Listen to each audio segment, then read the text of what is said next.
पुरुषोत्तम मास अधिक मास के महात्म का 5वां अध्याय। नारद जी बोले, हे महाभाग, हे तपोनिधे, इस प्रकार अधिमास के वचनों को सुनकर हरि ने चरणों के आगे पड़े हुए अधिमास से क्या कहा। श्री नारायण बोले, हे पाप रहित, हे नारद, जो हरि ने मलमास के प्रति कहा वह हम कहते हैं, सुनो। हे मुनि श्रेष्ठ, आप जो सत्कथा हमसे पूछते हैं, आप धन्य हैं। श्री कृष्ण बोले, हे अर्जुन, वैकुंठ का वृतांत हम तुम्हारे सम्मुख कहते हैं, सुनो। मल मास के मूर्छित हो जाने पर हरि के नेत्र से संकेत पाए हुए गरुड़ मूर्छित मल मास को पंख से हवा करने लगे। हवा लगने पर अधिमास उठकर फिर बोला, हे विभो, यह मुझको नहीं रुचता है। अधिमास बोला, हे जगत को उत्पन्न करने वाले, हे विष्णु, हे जगतपते, मेरी रक्षा करो, रक्षा करो। हे नाथ, मुझ शरण आए कि आज कैसे उपेक्षा कर रहे हो। इस प्रकार कहकर कांपते हुए घड़ी घड़ी विलाप करते हुए अधिमास से वैकुंठ में रहने वाले ऋषिकेश हरि बोले। श्री विष्णु बोले, उठो उठो, तुम्हारा कल्याण हो। हे वत्स, विषाद मत करो। हे निरीश्वर, तुम्हारा दुख मुझको दूर होता नहीं ज्ञात होता है। ऐसा कहकर प्रभु मन में सोचकर क्षण भर में उपाय निश्चय करके पुनः अधिमास से मधुसूदन बोले। श्री विष्णु बोले, हे वत्स, योगियों को भी जो दुर्लभ गोलोक हैं, वहाँ मेरे साथ चलो, जहाँ भगवान श्री कृष्ण पुरुषोत्तम ईश्वर रहते हैं।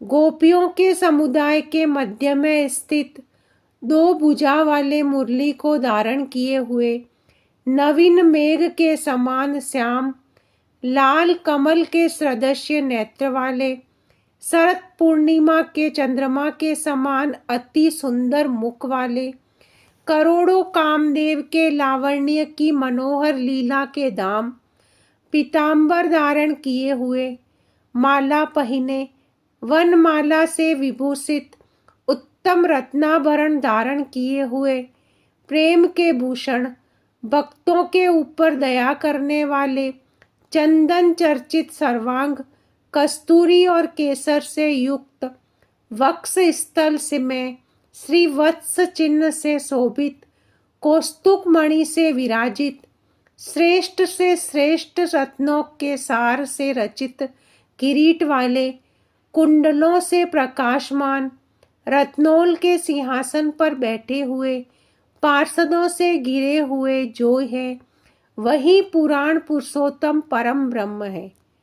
वे सर्वत्र स्वतंत्र हैं, ब्रह्मांड के बीज, सबके आधार, परे से भी परे, निष्प्रय, निर्विकार, परिपूर्णतम प्रभु, माया से परे, सर्वशक्ति संपन्न, गुण रहित, नित्य शरीरी, ऐसे प्रभु जिस गोलोक में रहते हैं वहाँ हम दोनों चलते हैं।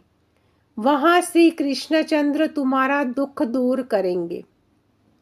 श्री नारायण बोले, ऐसा कहकर अधिमास का हाथ पकड़कर हरि गोलोक को गए।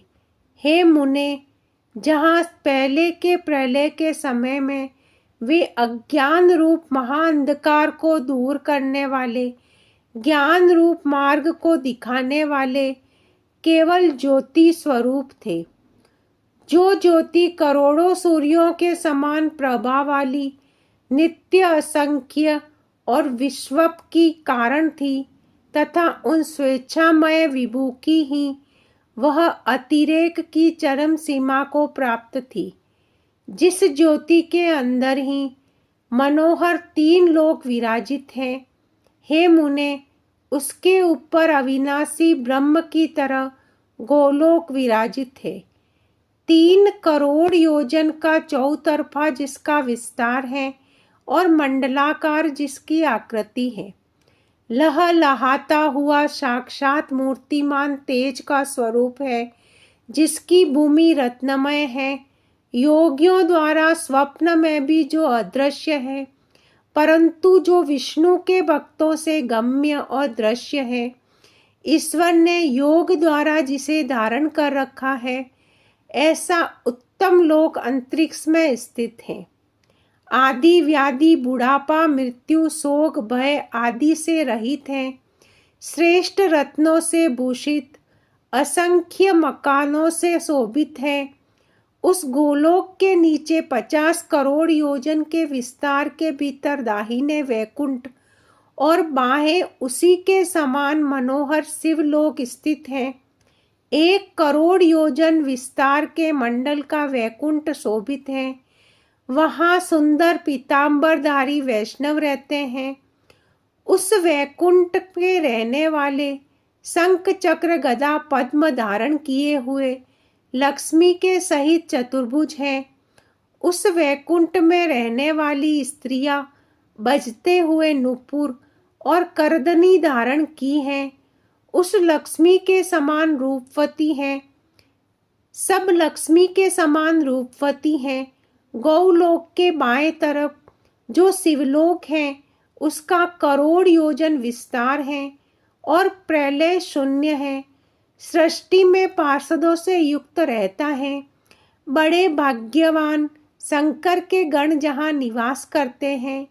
शिवलोक में रहने वाले सब लोग सर्वांग भस्म किए हुए नाग और यज्ञोपति पहने रहते हैं। अर्धचंद्र जिनके मस्तक में शोभित है। त्रिशूल और पट्टिसधारी सब गंगा को धारण किए वीर हैं और सबके सब शंकर के समान जयशाली हैं। गोलोक के अंदर अति सुंदर एक ज्योति है। वह ज्योति परम आनंद को देने वाली और बराबर परमानंद का कारण है।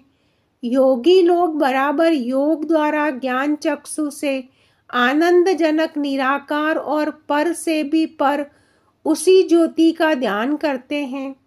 उस ज्योति के अंदर अत्यंत सुंदर एक रूप है, जो कि नील कमल के पत्तों के समान श्याम लाल कमल के समान नेत्र वाले, करोड़ों शरद पूर्णिमा के चंद्र के समान शोभायमान मुख वाले, करोड़ों कामदेव के समान सौंदर्य की लीला का सुंदर धाम, 2 भुजा वाले, मुरली हाथ में लिए, मंद हास्य युक्त पीतांबर धारण किए, श्री वत्स चिन्ह से शोभित वक्ष स्थल वाले, कौस्तुभ मणि से सुशोभित, करोड़ों उत्तम रत्नों से जटित चमचमाते किरीट और कुंडलों को धारण किए, रत्नों के सिंहासन पर विराजमान, वनमाला से सुशोभित वही श्री कृष्ण नाम वाले पूर्ण परम ब्रह्म है।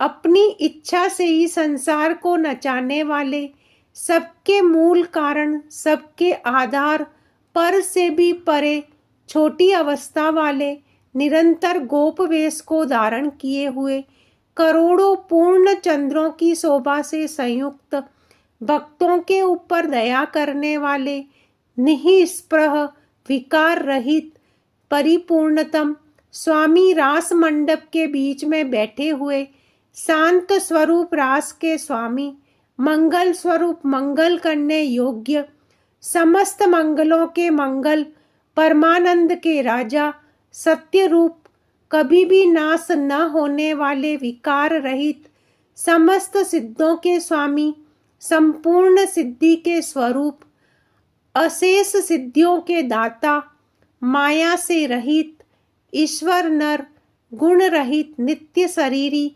आदि पुरुष, अव्यक्त, अनेक हैं नाम जिनके, अनेकों द्वारा स्तुति किए जाने वाले, नित्य, स्वतंत्र, अद्वितीय, शांत स्वरूप, भक्तों को शांति देने में परायण, ऐसे परमात्मा के स्वरूप को शांति प्रिय, शांत और शांति परायण जो विष्णु भक्त हैं, वे धारण करते हैं, वे ध्यान करते हैं, इस प्रकार के स्वरूप वाले भगवान कहे जाने वाले वही एक आनंद कंद श्री कृष्णचंद्र है। श्री नारायण बोले, ऐसा कहकर भगवान सत्व स्वरूप विष्णु अधिमास को साथ लेकर शीघ्र ही परम ब्रह्म युक्त गोलोक में पहुंचे। सूत जी बोले, ऐसा कहकर सत्क्रिया को ग्रहण किए हुए नारायण मुनि के चुप हो जाने पर आनंद सागर पुरुषोत्तम से विविध प्रकार की नई कथाओं को सुनने की इच्छा रखने वाले नारद मुनि उत्कंठा पूर्वक बोले। इति श्री वृद्ध नारदीय पुरुषोत्तम मास महात्म्ये पंचमो अध्याय। श्री हरि शरणम। जय जय श्री राधे राधे।